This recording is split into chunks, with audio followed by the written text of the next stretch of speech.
हाय दोस्तों, आज हम लोग पढ़ेंगे बहुपदों का वर्गीकरण। किसके आधार पर? पदों की संख्या के आधार पर, है ना। बहुपदों का वर्गीकरण बहुपदों की संख्या के आधार पर, मतलब जो बहुपद है ना उसका आज हम लोग वर्गीकरण करेंगे कि वो कितने पद में हैं और किसके आधार पर? पदों की संख्या के आधार पर, जिसमें से पहला नंबर है एक पदी बहुपद। इसको इंग्लिश में कहते हैं मोनोमियल। इसमें क्या होता है? ऐसा बहुपद जिसमें केवल एक ही पद हो, एक पदीय बहुपद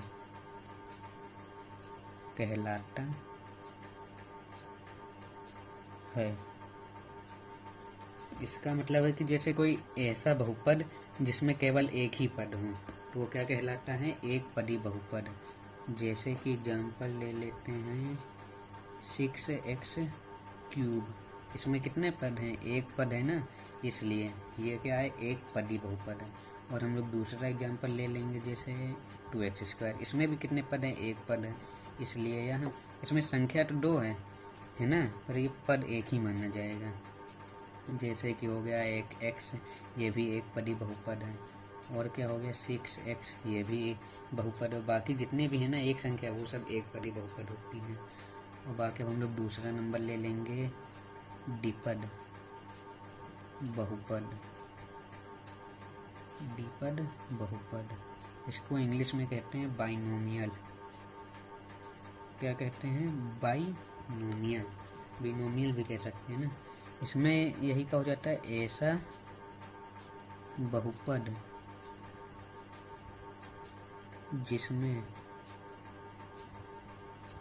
दो पद होते हैं उसे द्विपदीय द्विपद बहुपद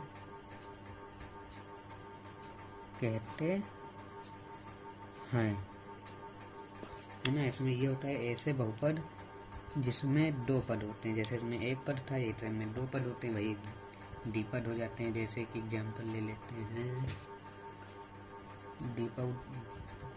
द्विपद में 6x² + 2x। इसमें कितने पद है? एक एंड एक, ये दो पद है ना इसमें, इसलिए ये द्विपद हो गया। और दूसरा एग्जाम्पल ले लेंगे जैसे 7x³ + 8x। इसमें भी दो पद हैं, इसलिए ये भी द्विपद है। और ले लेते हैं 8x² + 7x + 1, नहीं 1 नहीं, इसमें भी दो पद हैं 8x² + 7x। इसमें भी दो पद है ना, इसलिए ये द्विपद हो गया, है ना। अब हम लोग आगे बढ़ेंगे। तीसरा नंबर है त्रिपद बहुपद। त्रिपद बहुपद, इसको क्या कहते हैं? ट्राइनोमियल, ट्रिनोमियल, है ना। इसमें यही हो जाता है ऐसा बहुपद जिसमें तीन पद होते हैं, वह त्रिपद बहुपद कहलाता है ना। जैसे कि हम लोग एग्जाम्पल ले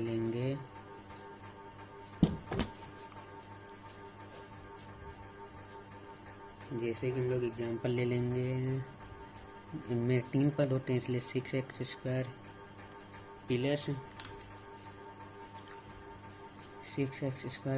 2x + 5। इसमें कितने पद हैं? 1, 2 एंड 3। इसमें तीन पद है, ये इसलिए यहाँ ट्रिपल हो गया, है ना। और दूसरा एग्जाम्पल ले लेंगे 8x² + 9x + 2। इसमें भी कितने? 1, 2, 3 पद हैं, इसलिए यह भी कितना हो गया? ट्रिपल। अब हम लोग और आगे बढ़ेंगे तो चौथा बहुपद, इसको हम लोग इंग्लिश में कहते हैं जीरो पोलिनोमियल।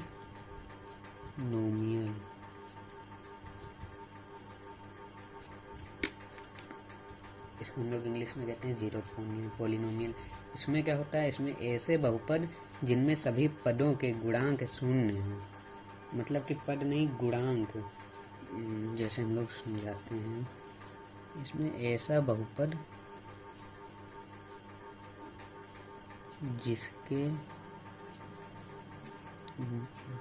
जिसमें सभी पदों के गुणांक शून्य हैं, क्या कहलाता है, शून्य बहुपद कहलाता है, शून्य बहुपद कहलाता है। इसमें मतलब कि गुणांक मतलब कि गुणा करने पर, कि मतलब जो भी बहुपद है उनको गुणा करने पर जीरो आ जाए तो वो क्या होता है, शून्य बहुपद। जैसे कि 0x3, मतलब कि जीरो तभी आएगा कि जब उसको जीरो से इंटू किया जाएगा, पहले इसके आगे जीरो लगा दिया जाता है। जैसे कि 0x², मतलब कि 0x³ हो गया, ये हो गया है ना, ये हो गया। अब हमें x भी लिख सकते हो ओनली, और इसमें 0x³ भी लिख सकते हो, प्लस का भी लगा कर लिख सकते हो। इसको इंटू करने पर जीरो, इसको भी इंटू करने पर जीरो बराबर जीरो ही आएगा, इसलिए ये शून्य बहुपद होता है। अब हम लोग आगे बढ़ेंगे तो 5वां नंबर आ जाता है अचर बहुपद। अचर बहुपद, इसको इंग्लिश में कहते हैं कांस्टेंट पोलिनोमियल। कांस्टेंट पोलिनोमियल है ना। इसमें क्या होता है, इसमें ऐसे बहुपद जिनमें केवल एक ही पद हो, वह भी वास्तविक संख्याओं का अचर बहुपद कहलाता है। मतलब कि इसमें एक ही पद हो, उसका मान क्या हो, निश्चित हो। अरे जैसे कि ऐसा बहुपद जिसमें केवल एक ही पद हो,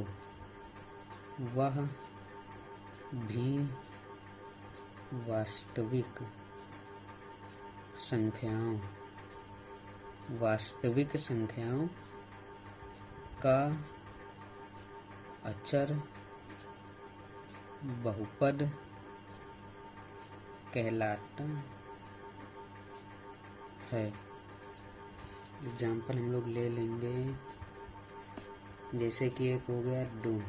अब ये 2 है, इसको हम लोग 2 ही तो लिखेंगे, इसका एक क्या है, मान एक निश्चित है, मतलब कि वास्तविक संख्या है। और जैसे कि √3, इसका भी मान निश्चित है। -6 हो गया, इसका भी मान निश्चित है। 4, 2, 1 सबका मान निश्चित है, पद एक ही है, इसलिए यह क्या कहलाता है, अचर बहुपद। आशा करता हूँ कि आज की क्लास आप लोगों को समझ में आई होगी। Thanks for watching.